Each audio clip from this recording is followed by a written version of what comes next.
नमस्कार दोस्तों, आयुर्वेद नुस्खों में आपका स्वागत। मैं आपका दोस्त बलजीत वैद।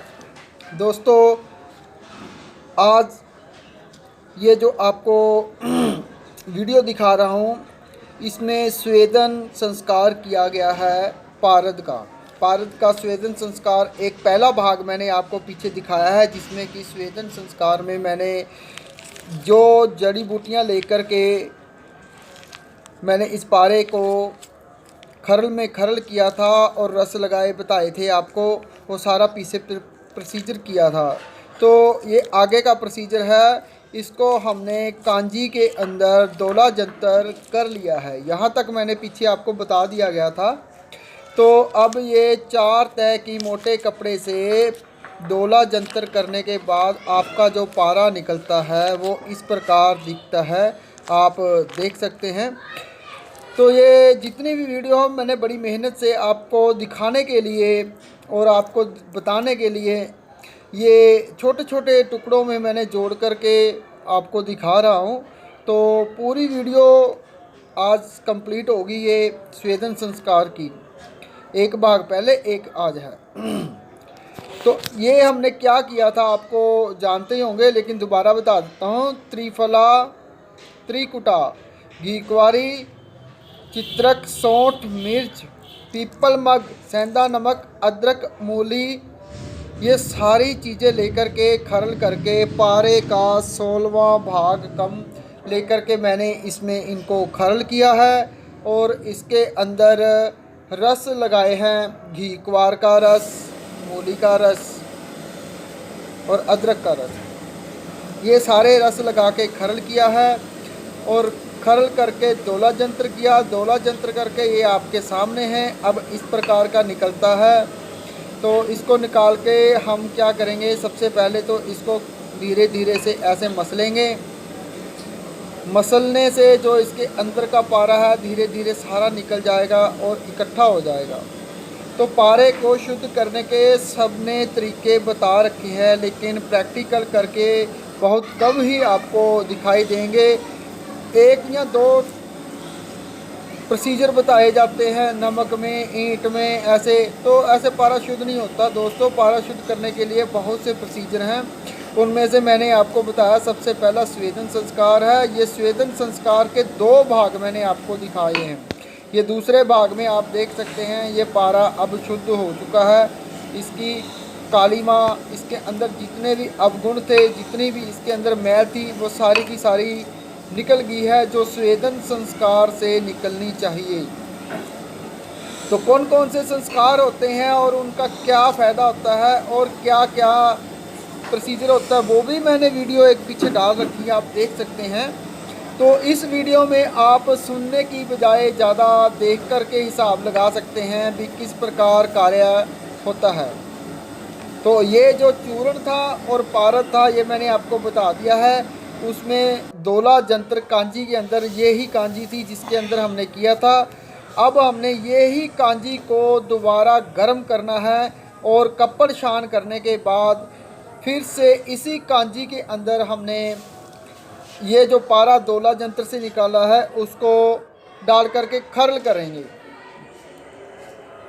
पारद दोला जंत्र से जो निकला है गरम गरम कांजी, वही उसी के अंदर डाल के इसको हमने धोना है।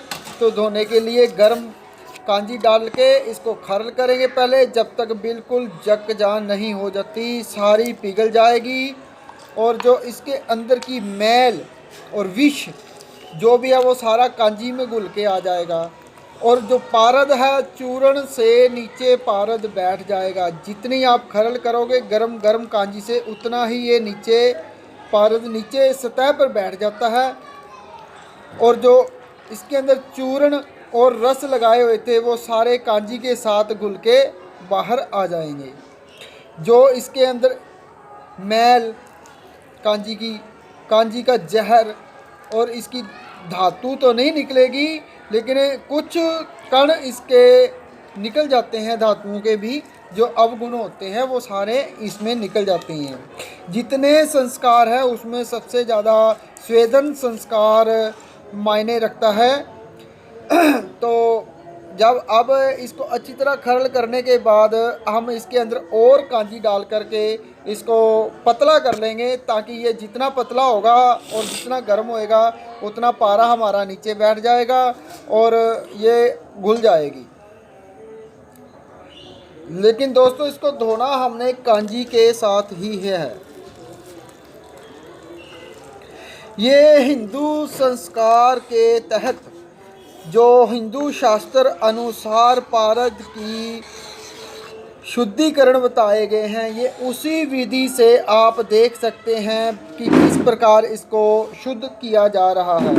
यदि इसको संस्कारों रहित शुद्ध ना किया जाए तो वो पारद कहीं भी उपयोग करने में फ़ायदेमंद नहीं होता है। पारद को चाहे हम उसकी गुटिका खाने के लिए, मुंह में जानगी रखने के लिए, पहनने के लिए, या उसकी कोई मूर्ति बनानी हो, शिवलिंग बनाना हो, लक्ष्मी यंत्र बनाना हो, तो उन सब के लिए हमें सबसे पहले उसका शुद्धिकरण बहुत आवश्यक ज़रूरी कर लेना चाहिए। तो वो हिंदू शास्त्र अनुसार ही करना चाहिए। हिंदू शास्त्रों में जो पारे को शुद्ध करने के लिए जड़ी बूटियाँ और जो विधि बताई गई है वो सर्वश्रेष्ठ पूरे वर्ल्ड में से सर्वश्रेष्ठ बताई गई है, क्योंकि इसमें पूरे के पूरे संस्कारों के सहित पारद को शुद्ध करना बताया गया है।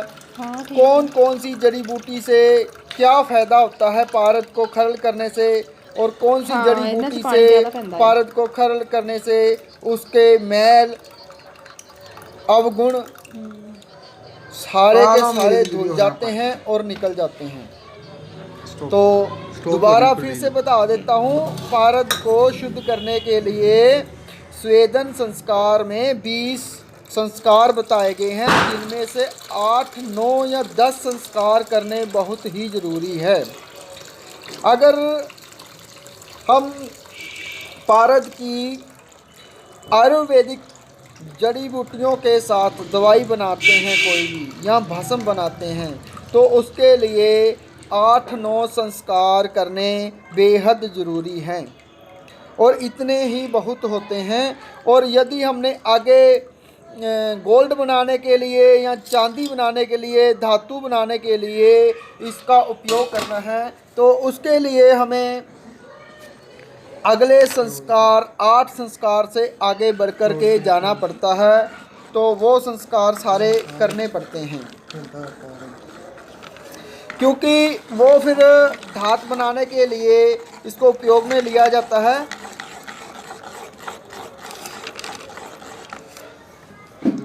आठ संस्कार होते हैं इसके गगन ग्रासमान तक।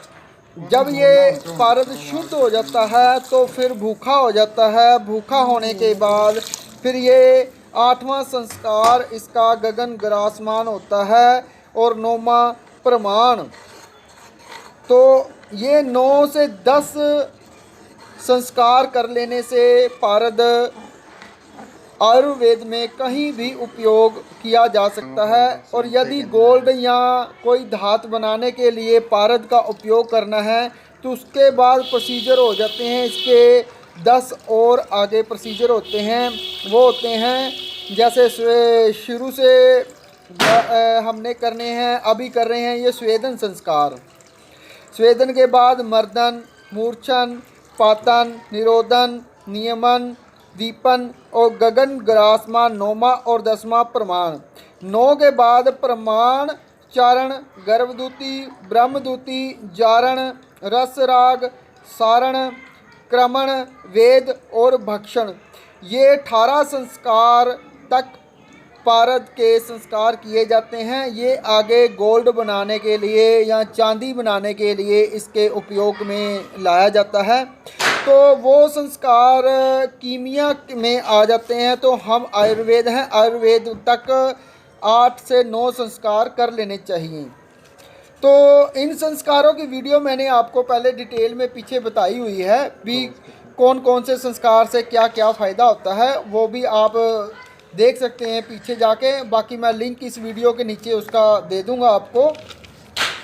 तो जो पारद के अंदर दोष होते हैं, जैसे मनुष्य को बेहोश हो जाता है अगर विषैला पारद खा लेते हैं, जिसे कहते हैं मल दोष। फिर ब्राही दोष होता है, भूमि दोष होता है, उन्मत्त दोष होता है। यानी कि इनको डिटेल में कहा जाए तो मनुष्य बेहोशी की हालत में आ सकता है। उसका जो शरीर में तेज है, तेजस्वी है, वो खत्म हो जाता है, जिसे कहते हैं तेज का नाश हो जाना, भूमि दोष। ब्राही दोष, जिसे से आदमी का दाह हो जाता है, यानी कि मर जाना। गिरी दोष, शैल दोष, जिसे कहते हैं पारद को से वो जकड़ जाता है शरीर में। तो काफ़ी दोष होते हैं जो एक एक करके निकाले जाते हैं। तो ये जड़ी बूटियाँ जो मैंने आपको बताई हैं, इन जड़ी बूटियों से खरल करके और दोला जंतर करके ये पारद को हम जो शुद्ध कर रहे हैं, ये स्वेदन संस्कार में आता है। और स्वेदन संस्कार सबसे श्रेष्ठ है, यह है सबसे पहले करना बेहद ज़रूरी होता है। स्वेदन संस्कार में हमने त्रिफला, त्रिकुटा, घीक्वार, चीता, सौंठ, पीपल, सेंधा नमक, अदरक, मूली और घीक्वार का रस, ये सब लगा करके इसको 3 दिन तक खरल और 3 दिन तक दोला जंतर किया। दोला जंतर के बाद अब आपके सामने ये कांजी के साथ धोया जा रहा है। और गर्म कांजी के साथ धोने के बाद आप देख सकते हैं जो अपना पारद है वो सारा का सारा हमारे नीचे खरल में बैठ के हमें दिखाई दे रहा है। तो जो इसकी मैल और इसके ऊपर चूर्ण होता है वो सारा हमने बड़ी सावधानी से और तरीके से उतार लेना होता है। जैसे जैसे इसको निथारेंगे, इसके ऊपर का जो हमने औषधियों वाला चूर्ण डाला था वो और रस और इसकी मैल और इसके विष सारे इसी कांजी से धुल के बाहर आ जाते हैं। जबकि पानी, अकेले पानी से धोने से नहीं निकलते हैं। ये पारद अपना स्वेदन संस्कार के बाद आपको दिखाई दे रहा है। तो दोस्तों ये देखना बहुत आसान है, लेकिन इसको जब हम छानते हैं या निथारते हैं तो पारद को पकड़ना बहुत मुश्किल होता है। इसके कण बहुत आगे पीछे भाग जाते हैं। तो उसके लिए हमने पारद के पकड़ने के लिए 2-2, 3-3 बर्तनों की तय लगाई गई है। पहले खरल, फिर बर्तन, ताकि वह छोटा मोटा कण भी अगर चला जाए तो उसको हाथ में पकड़ लिया जाए। पारद से हिंदुस्तान में क्या पूरे वर्ल्ड में जो भी कार्य होता है, तो सबसे बड़ा कार्य तो इससे यही सिद्ध है कि इससे गोल्ड बनाया जाता है। क्योंकि हिंदुस्तान एक सोने की चिड़िया इसीलिए कहाई थी क्योंकि हमारे यहाँ के ऋषि मुनियों को पारद से गोल्ड बनाना आता था। मंदिरों में, धर्मशालाओं में, राजे महाराजाओं में के पास इतना ज़्यादा गोल्ड था, यहाँ तक कि सोने की लंका भी बना डाली थी बाबा विश्वकर्मा जी की कृपा से और आयुर्वेद के ज्ञाताओं की वजह से।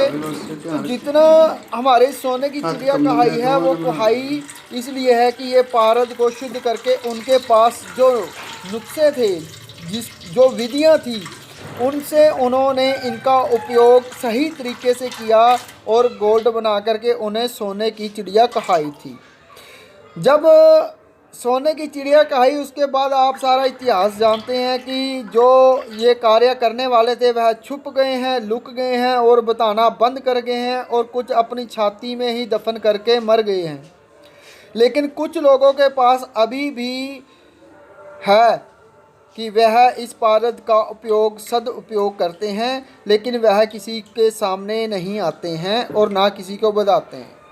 और मुझे गोल्ड बनाना नहीं आता है दोस्तों, लेकिन ये आयुर्वेद के लिए मैं जो संस्कार आपको बता रहा हूँ और जो मैंने सीखे हैं, जो मैंने किए हैं, वो आपको प्रैक्टिकल करके दिखा रहा हूँ।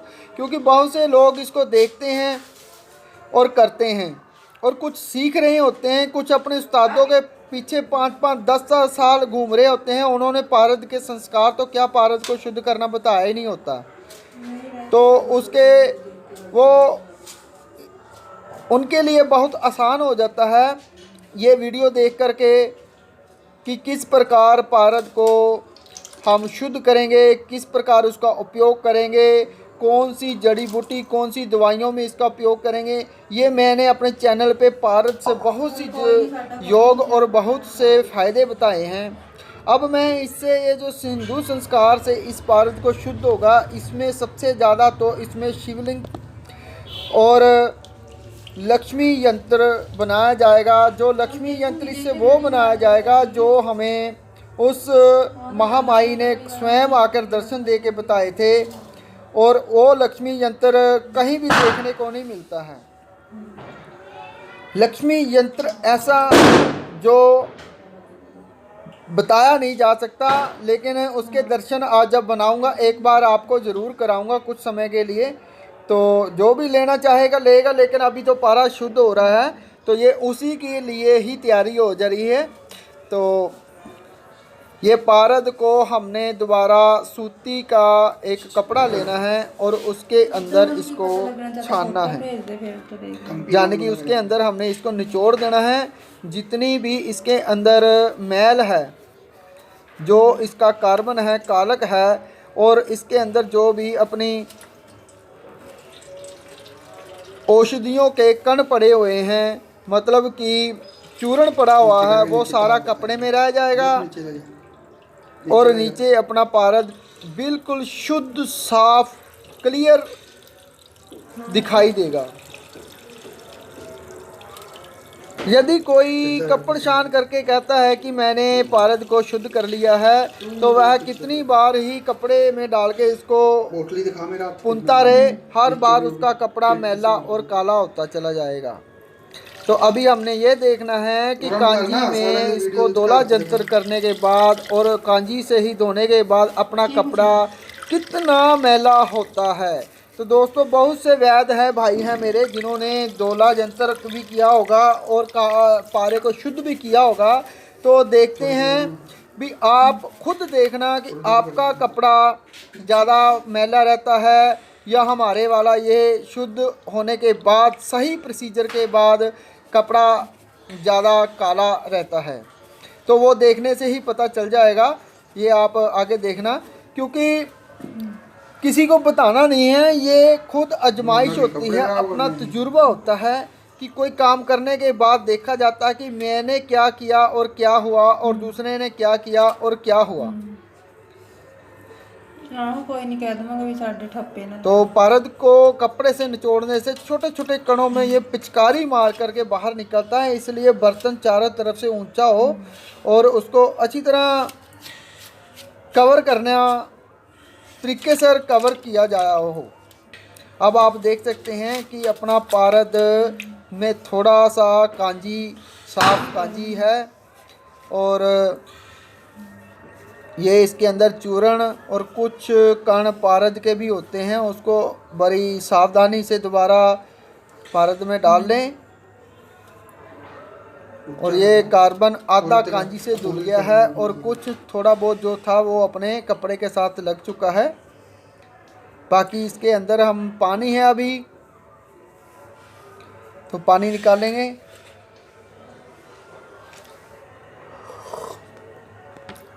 दोस्तों, अगर कोई भी पारद को शुद्ध करवाना चाहता है, अगर उससे शुद्ध नहीं होता है या फिर करना चाहता है या कर रहा है, तो व्हाट्सएप वॉइस मैसेज करके वो मेरे से कोई भी सलाह ले सकता है। और अगर वो पारद शुद्ध पारद लेना चाहता है तो वो भी मेरे से संपर्क कर सकता है। व्हाट्सएप पे वॉइस मैसेज करके मैं आपको ये शुद्ध पारद दे सकता हूँ। यदि इससे आप कोई चीज़ बनवाना चाहते हैं या कोई मूर्ति बनवाना चाहते हैं या पारद का कोई नुस्खा बनवाना चाहते हैं, तो वो भी मैं आपको बना करके दे सकता हूँ। जैसे पारद की शिवलिंग या पारद की कोई मूर्ति या पारद की गुटिका या पारद अग्निस्थाई पारद या और भी कुछ जो हकीम वैद्य हैं समझ गए होंगे, तो वो मैं आपको दे सकता हूँ। अगर आप पारद से रिलेटेड कुछ भी बनवाना चाहते हैं तो व्हाट्सएप पे वॉइस मैसेज करके मेरे से संपर्क कर सकते हैं, वो आपको मैं बना करके दे सकता हूँ।